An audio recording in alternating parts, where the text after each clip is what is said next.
Hello दोस्तों, मंजू हिंदी कहानियाँ में स्वागत है। मैं सुना रही हिंदी कहानी ढोल वाले के बेटे की मूर्खता। शिक्षाप्रद कहानी। एक शादी में एक बार ढोल बजाने वाले रामदीन और उसका बेटा भोला रामपुर गांव के एक विवाह समारोह में गए। विवाह समारोह के खत्म होने पर दोनों पिता पुत्र को ढेर सारे पैसे और कुछ सोने चांदी के आभूषण इनाम के रूप में मिले। इनाम लेकर दोनों खुशी खुशी अपने गांव लौटने लगे।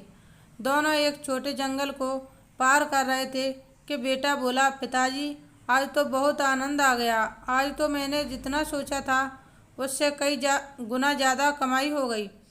इस पर पिता ने कहा, खुश होकर कहा, बलराम तुमने बहुत मन लगाकर ढोल बजाया था, यही कारण है आज समारोह में हम पर पैसे की वर्षा हुई है। जब दोनों जंगल के बीच रास्ते में पहुंचे तब रामदीन के बेटे ने अचानक तेज आवाज़ में ढोल बजाना शुरू कर दिया। रामदीन ने कहा, अरे भोला, ये तुम क्या कर रहे हो? तुम नहीं समझोगे पिताजी, आज मैं बहुत खुश हूँ। मेरी इच्छा बार बार जोर जोर से ढोल बजाने की हो रही है, लेकिन इतनी तेज आवाज़ में ना बजाओ।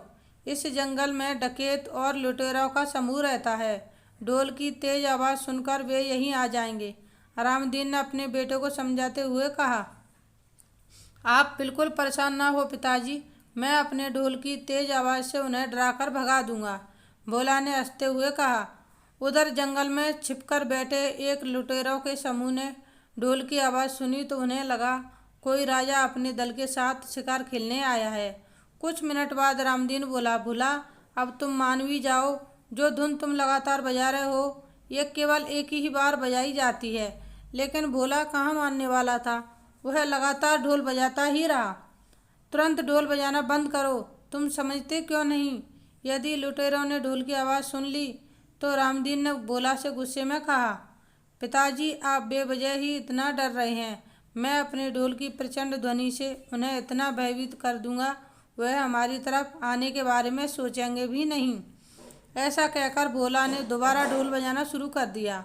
उधर लुटेरों के समूह के सरदार को फिर ढोल की आवाज़ सुनाई दी। उसने आवाज़ सुनते ही अपने साथियों से कहा, साथियों फिर वही धुन, इसका मतलब यहाँ कोई राजा शिकार खेलने नहीं आया। सरदार मुझे तो लग रहा है किसी ने नया नया ढोल बजाना सीखा है और खूब धन कमाकर किसी समारोह से वापस जा रहा है।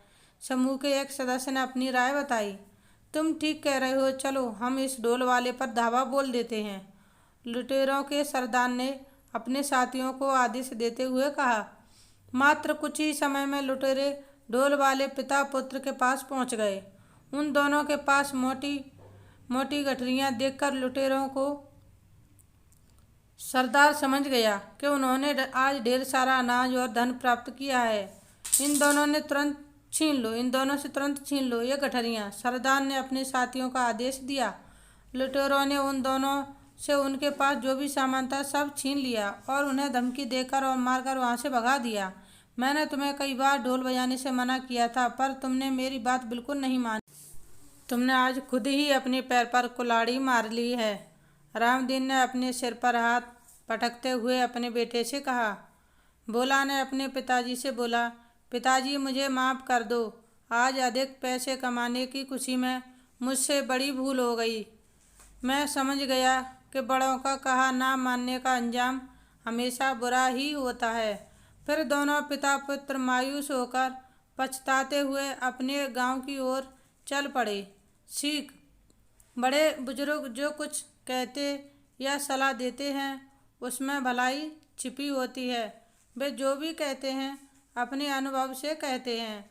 जो अपने बड़े बुजुर्गों की बात को नज़रअंदाज करते हैं वे बाद में बहुत पछताते हैं। Thanks for watching, please like share and subscribe. धन्यवाद दोस्तों, मैं मिलती हूँ अगली वीडियो में, तब तक के लिए बाय बाय।